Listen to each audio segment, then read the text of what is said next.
రాజుల రెండవ గ్రంథము 16వ అధ్యాయము. రెమల్యా కుమారుడైన పెకహు ఏలుబడిలో 17వ సంవత్సరమందు యూదారాజైన యోతాము కుమారుడగు ఆహాజు ఏలనారంభించెను. ఆహాజు ఏలనారంభించినప్పుడు 20 ఏండ్ల వాడై యెరూషలేమునందు 16 సంవత్సరములు ఏలెను.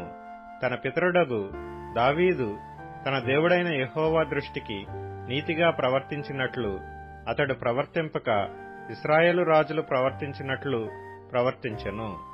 అతడు ఇశ్రాయేలీల ముందర నిలవకుండా యెహోవా వెళ్లగొట్టిన జనులు చేసిన హేయమైన క్రియలు చేయుచు తన కుమారుని అగ్నిగుండమును దాటించెను.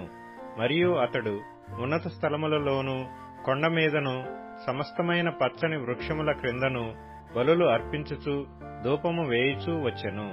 సిరియా రాజైన రెజీనును ఇశ్రాయేలు రాజైన రెమల్యా కుమారుడగు పెకహును యెరూషలేము మీదికి యుద్ధమునకు వచ్చి అక్కడనున్న ఆహాజును పట్టణమును ముట్టడి వేసిరి గాని అతనిని జయింపలేకపోయిరి. ఆ కాలమందు సిరియా రాజైన రెజీను ఏలతును మరలా పట్టుకొని సిరియనుల వశము చేసి ఏలతులో నుండి యూదావారిని వెళ్లగొట్టగా సిరియనులు ఏలతు పట్టణమునకు వచ్చి కాపురముండిరి. నేటి వరకును వారు అచ్చటనే ఉన్నారు.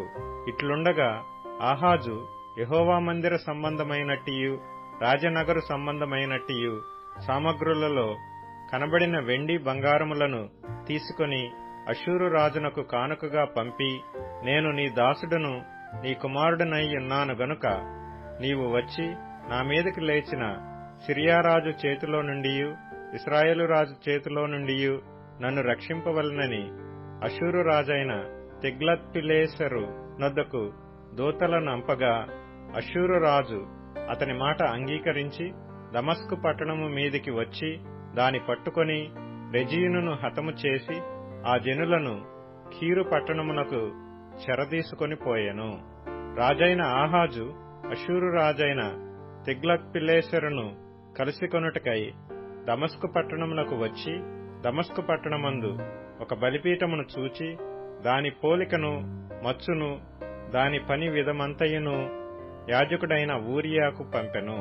కాబట్టి యాజకుడైన ఊరియా రాజైన ఆహాజు దమస్కు పట్టణము నుండి పంపిన మచ్చునకు సమమైన యొక్క బలిపీఠమును కట్టించి రాజైన ఆహాజు దమస్కు నుండి తిరిగి రాక మునుపే సిద్ధపరచెను.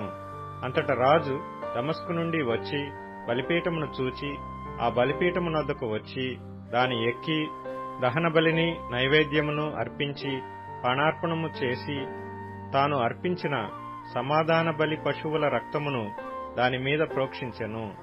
మరియు యెహోవా సన్నిధినున్న ఇత్తడి బలిపీఠమును మందిరము ముంగిటి స్థలము నుండి అనగా తాను కట్టించిన బలిపీఠమునకును యెహోవా మందిరమునకును మధ్య నుండి తీయించి తాను కట్టించిన దాని ఉత్తర పార్శ్వమందు దానిని ఉంచెను.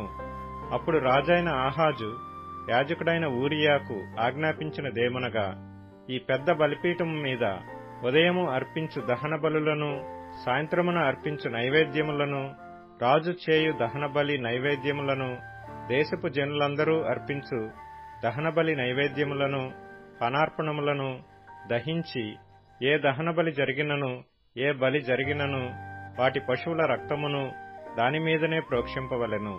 అయితే ఈ ఇత్తడి బలిపీఠము దేవుని యొద్ద నేను విచారణ చేయుటకుంచవలెను. కాగా యాజకుడైన ఊరియా రాజైన ఆహాజు ఆజ్ఞ చొప్పున అంతయు చేసెను. మరియు రాజైన ఆహాజు స్తంభముల అంచులను తీసివేసి వాటి మీదనున్న తొట్టిని తొలగించెను. ఇత్తడి ఎడ్ల మీదనున్న సముద్రమును దింపి రాతి కట్టు మీద దానిని ఉంచెను. మరియు అతడు అష్షూరు రాజును బట్టి విశ్రాంతి దినపు ఆచరణ కొరకై మందిరములో కట్టబడిన మంటపమును రాజు ఆవరణము గుండా పోవు ద్వారమును యెహోవా మందిరము నుండి తీసివేసెను. ఆహాజు చేసిన ఇతర కార్యములను గూర్చి యూదారాజుల వృత్తాంతముల గ్రంథమందు వ్రాయబడి ఉన్నది. ఆహాజు తన పితరులతో కూడా నిద్రించి దావీదుపురమందు తన పితరుల సమాధిలో పాతిపెట్టబడెను. అతని కుమారుడైన హిజ్కియా అతనికి మారుగా రాజాయెను.